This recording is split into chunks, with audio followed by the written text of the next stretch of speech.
Bienvenidos, queridos hermanos, con ustedes su hermano en Cristo, Jaime Cárdenas. En esta programación, 15 minutos con la Biblia, porque desconocer las Escrituras es desconocer a Jesucristo. Empezamos en el nombre del Padre, del Hijo y del Espíritu Santo. Amén. Ven, Espíritu Santo, danos paz en nuestra alma. Silencia todas las inquietudes de nuestro corazón. Dale un momento de tranquilidad a nuestra mente para poder leer con claridad, para poder entender con agudeza y para poder poner en práctica con firmeza todo lo que nos permites entender. Te pedimos que siempre nos mantengas dentro de la doctrina de nuestra Madre, la Iglesia Católica. Te pido siempre la intercesión de nuestra Madre Santísima, la Virgen María. Y te ruego, Espíritu Santo, que siempre tengamos presente el gran misterio de la cruz, pero sobre todo el triunfo de la resurrección. Que siempre nos quedemos con esperanza, así tengamos que hablar fuertemente, claramente, pero que al final vivamos el Evangelio, la esperanza de la resurrección. En el nombre del Padre, del Hijo y del Espíritu Santo. Amén. Mis queridos hermanos, primero que nada quiero recordarles, hoy sábado tendremos nuestra primera clase por medio de Zoom. Recuerden que va a ser el grupo lo tengo a través de WhatsApp, así que me pueden buscar. Voy a poner mi número en la información para que me manden un mensaje, aún hay tiempo. Y por medio de Messenger también me pueden encontrar, o incluso por este medio, poner un comentario en la página. Y los puedo inscribir a este grupo. Trato de mantenerlo exclusivamente para las invitaciones de esta formación, así no se satura con tanto tipo de distintos mensajes. Así que, bueno, ojalá y se animen, van a estar muy buenos. Tenemos a un teólogo, dos psicólogos. Uno de ellos es el hermano de Fray Nelson Medina y tenemos una pedagoga infantil. Así que estas formaciones van a estar muy bien edificadas por personas muy preparadas y personas que yo personalmente conozco a dos de ellos, dan un verdadero y auténtico testimonio del Evangelio. Así que de verdad me siento muy contento con esta invitación y continuamos con nuestra programación. Solo quería dar este pequeño comercial. Gracias y continuamos con Segunda de Macabeos capítulo 13. El año 149, Judas y sus hombres supieron que Antíoco Eupator avanzaba hacia Judea con un gran ejército. Iba acompañado por su tutor Lisias, administrador del reino. Cada uno tenía un ejército griego de 110,000 soldados de infantería, 5,300 de caballería, 22 elefantes y 300 carros armados de cuchillas. Se les había juntado Menelao, quien con gran astucia incitaba a Antíoco, no para salvar a su patria, sino con la esperanza de recuperar su cargo. Pero el rey de reyes despertó la ira de Antíoco contra ese malvado. Como Lisias hiciera ver al rey que Menelao era la causa de todos los males, Antíoco ordenó que lo llevaran a Berea para hacerlo morir según la costumbre del lugar. Hay allí una torre de 25 metros de alto, repleta de cenizas y provista de un mecanismo que da vueltas y que todos los lados hace caer en la ceniza. Allí precipitan para darle muerte al que ha robado cosas sagradas o ha cometido algún crimen odioso. Esa muerte le tocó a Menelao, el impío. Hasta la misma tierra se negaba a recibirlo. Justo castigo para el que había cometido muchos pecados contra el altar, cuyo fuego y ceniza son sagradas. En la ceniza encontró la muerte. Avanzaba pues el rey con bárbaras intenciones. Quería que los judíos vieran cosas peores aún que las experimentadas bajo el reinado de su padre. Al saberlo Judas, ordenó al pueblo que invocaran al Señor día y noche para que una vez más, tal como lo había hecho tantas otras veces, viniera en ayuda de aquellos a los que lo querían privar de la ley, de su patria y del templo santo. No podía abandonar al pueblo que acababa de recuperar la vida y dejarlo caer de nuevo en manos de paganos infames. Cuando todo el mundo terminó de orar, el Señor, lleno de misericordia, con lágrimas, ayunos y postraciones continuas durante 3 días, Judas les dirigió la palabra y les ordenó que estuviesen preparados. Luego se retiró con los ancianos y todos decidieron no esperar que el ejército del rey invadiera Judea y tomara Jerusalén, sino salir y, Dios mediante, buscar una decisión con las armas.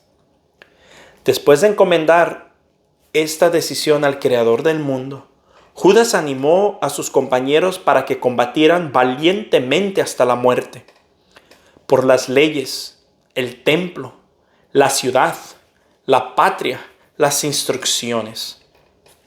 Luego instaló su campamento en los alrededores de Modín. Les dio a sus hombres esta contraseña: Victoria de Dios. Y de noche atacó la tienda del rey con lo más selecto de los jóvenes. Mató en el campamento a más o menos 2,000 hombres y traspasó al elefante que iba al frente junto con el que estaba en su torre. Sembró el terror y la confusión en el campamento, y todos se retiraron después de un éxito total. Apenas comenzaba a clarear el día cuando ya todo estaba terminado, gracias a la constante protección del Señor en favor de Judas. El rey había podido apreciar el coraje de los judíos. Trató entonces de apoderarse de las plazas fuertes, efectuando algunas maniobras. Atacó a Bet-Sur, que era una plaza fuerte de los judíos, pero fue rechazado, puesto en jaque y vencido. Mientras tanto, Judas pasaba a los sitiados todo lo que necesitaban. Rodocos del ejército judío entregaba los secretos a los enemigos, por lo cual hicieron una investigación. Lo detuvieron y lo eliminaron. El rey volvió a tener contacto con la gente de Bet-Sur, hizo la paz con ellos y se retiró para atacar a los hombres de Judas, pero fue vencido. Supo entonces que Filipo, a quien había dejado en Antioquía para que gobernara el reino, se había rebelado. Quedó consternado. Pidió a los judíos una tregua y aceptó bajo juramento todas sus condiciones. Se reconcilió con ellos y ofreció un sacrificio. Honró al templo y trató con generosidad el lugar santo. Le brindó una buena acogida a Macabeo y dejó a Hegemónides como gobernador desde Ptolemaida hasta el país de los Gerenios. Se dirigió luego a Ptolemaida, cuyos habitantes estaban muy disgustados por aquel acuerdo, pues ellos mismos habían inspirado los decretos que se suprimían. Entonces subió al estrado Lisias para defenderlos. Convenció a la gente de Ptolemaida, los calmó y los dejó bien dispuestos. Luego se fue a Antioquía. Así fue como se desarrolló la ofensiva y la retirada del rey. Segunda de Macabeos, capítulo 14. 3 años después, los partidarios de Judas oyeron hablar de Demetrio, hijo de Seleuco, que acababa de desembarcar en el puerto de Tripolicón con un gran ejército y una flota. Se había apoderado del país y había dado muerte a Antíoco y a su tutor Lisias. Entonces apareció un tal Álcimo, que había desempeñado antes el cargo de sumo sacerdote y que se había vuelto impuro voluntariamente en tiempos de la revuelta. Comprendía que ya no tenía ningún futuro y que jamás recuperaría su lugar junto al santo altar. Por eso, el año 151 fue a ver al rey Demetrio y le ofreció una corona de oro con una palma, y según la costumbre, además, ramos de olivo en nombre del templo. Ese día no hizo nada más. Pero su perversidad halló una buena ocasión cuando Demetrio lo convocó al consejo y lo interrogó sobre las intenciones y los planes de los judíos. Respondió entonces: un grupo judío, el de los asideos, cuya dirección ha tomado Judas Macabeo, mantiene la guerra y la sedición. Ellos no permitirán que el reino encuentre su estabilidad. Por mi parte, me privaron del cargo que me venía de mis antepasados. Hablo del soberano sacerdocio. Si he venido hasta aquí ahora, ha sido en primer lugar con la sincera preocupación de los intereses del rey, pero también porque quiero el bien de mis conciudadanos, porque toda mi raza experimenta una verdadera miseria por culpa de esos insensatos que acabo de nombrar.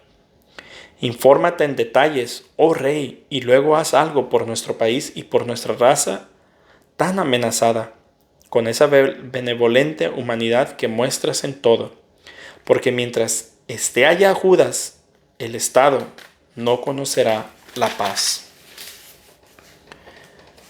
En cuanto terminó de hablar, los demás amigos del rey, que detestaban también a Judas, hicieron todo lo posible para irritar aún más a Demetrio.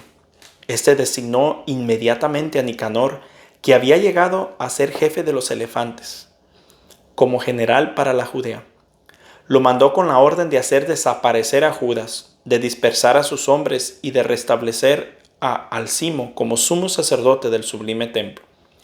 Los paganos que habían huido de Judea por temor a Judas se fueron en masa con Nicanor, pensando que las miserias y desgracias de los judíos causarían su propia dicha.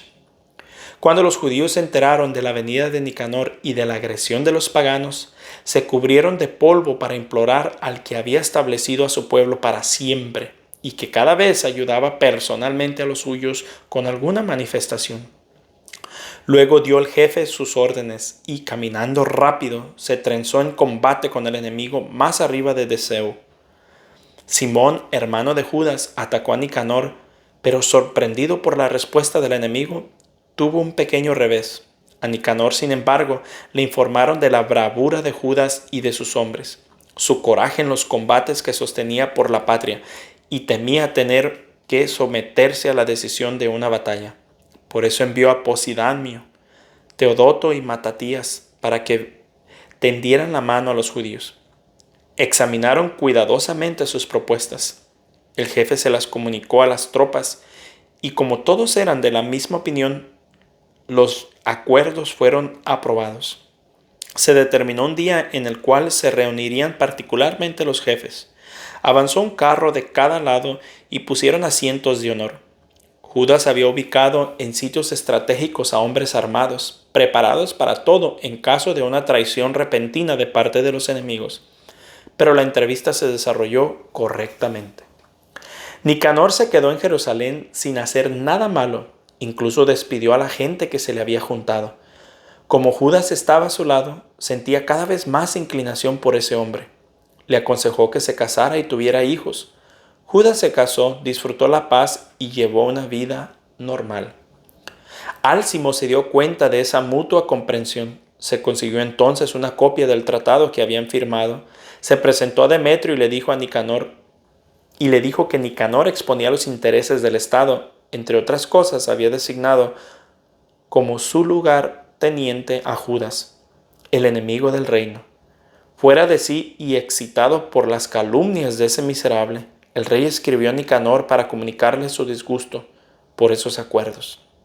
Le ordenaba que mandara inmediatamente a Antioquía a Macabeo, cargado de cadenas. Cuando supo eso Nicanor, quedó consternado porque le costaba violar los acuerdos sin que Judas hubiera faltado en algo. Pero como no podía chocar con el rey, buscó una ocasión favorable para cumplir esa orden. Macabeo, por su parte, se dio cuenta de que Nicanor le daba un trato más reversado y se ponía más duro en las entrevistas acostumbradas, y comprendió que aquella conducta no anunciaba nada bueno. Llamó pues a su lado a un buen número de sus partidarios y no se dejó ver ya por Nicanor. Cuando Nicanor vio que sus planes habían sido frustrados de buena manera, fue al templo tan grande y santo a los holocaustos a la hora en que los sacerdotes ofrecen a los sacrificios habituales y les ordenó que le entregaran a ese hombre. Los sacerdotes declararon con juramento que no sabían dónde se hallaba aquel que buscaban. Entonces extendió su mano derecha hacia el templo y juró: Si no me entregan encadenado a Judas, arrasaré este lugar consagrado a Dios, demoleré el altar y en este mismo lugar construiré un templo magnífico en honor a Dionisio. Después de esas palabras se alejó. Los sacerdotes alzaron sus manos al cielo, invocando al perpetuo defensor de nuestra nación. A ti, Señor del universo, que nada necesitas, te agradó tener entre nosotros un templo donde moras. Ahora pues, Señor santo de toda la santidad, mira esta casa que acaba de ser purificada y protégela para siempre de cualquier inmundicia. Denunciaron ante Nicanor a un tal Racis, uno de los ancianos de Jerusalén. Era un hombre de muy buena fama que amaba a sus conciudadanos y al que llamaban por su bondad el padre de los judíos. En los primeros momentos de la rebelión había sido acusado de judaísmo y se había dedicado en cuerpo y alma de mil maneras a defender el judaísmo. Nicanor, queriendo dar pruebas de que les daba duro a los judíos, mandó a más de 500 soldados para que lo detuvieran, pues pensaba que deteniendo a ese hombre causaría un grave perjuicio a los judíos. Cuando ya los soldados ocupaban la torre y mandaban a buscar fuego para incendiar la puerta de entrada y forzarla, Racis, viéndose cercado, se traspasó con su espada.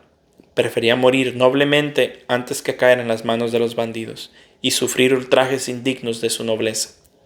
Pero había actuado precipitadamente y no acertó el golpe. Así pues, cuando franqueaban ya su puerta, se subió valientemente a lo alto del muro y desde ahí se lanzó sobre la turba. Al retroceder la gente, Racis cayó en medio de la plaza vacía. Respiraba aún, lleno de ardor se levantó, chorreando sangre y cubierto de terribles heridas. Atravesó corriendo por medio de la turba y se paró en una roca, y ahí, casi sin sangre, se sacó sus entrañas y tomándolas con sus 2 manos, se las tiró a la turba. Luego, después de pedir al dueño de la vida y del espíritu que se le devolviera algún día, dejó esta vida. Palabra de Dios, te alabamos, Señor. Pues bien, mis hermanos, vemos cómo continúa la historia de Israel. Solamente me llamó la atención esto que dice: al saberlo, Judas ordenó al pueblo que invocaran al Señor día y noche para que una vez más, tal como lo había hecho tantas otras veces, viniera en ayuda de aquellos a los que querían privar de su ley, de su patria y de su templo. Cuando todo el mundo terminó de orar, el Señor, lleno de misericordia, con lágrimas, ayunos y postraciones continuas durante 3 días, Judas dirigió la palabra. Mis hermanos, podemos ver cómo el ayuno, las postraciones, las lágrimas, de alguna manera la penitencia, están dentro del judaísmo desde el comienzo, como nosotros los católicos practicamos. Cuando algo de verdad nos importa, cuando algo de verdad es importante, cuando algo de verdad es serio, nosotros hacemos estas prácticas también. Y hagámoslas con amor. A veces tendemos a buscar a medio mundo para que nos rescate y no buscamos al Creador del mundo para el rescate. No temas a nada de lo que te esté pasando, te vaya a pasar o te pueda pasar. Porque así como muchas otras veces en nuestro pasado el Señor nos ha librado, así nos seguirá librando a los que le seguimos con corazón, con firmeza, con fidelidad. Abandónate en las manos de Dios y jamás te encontrarás sin las manos de Dios. Dios te bendiga, un bendecido día y ojalá y nos veamos al rato en nuestra clase jornada de evangelización. Bendiciones.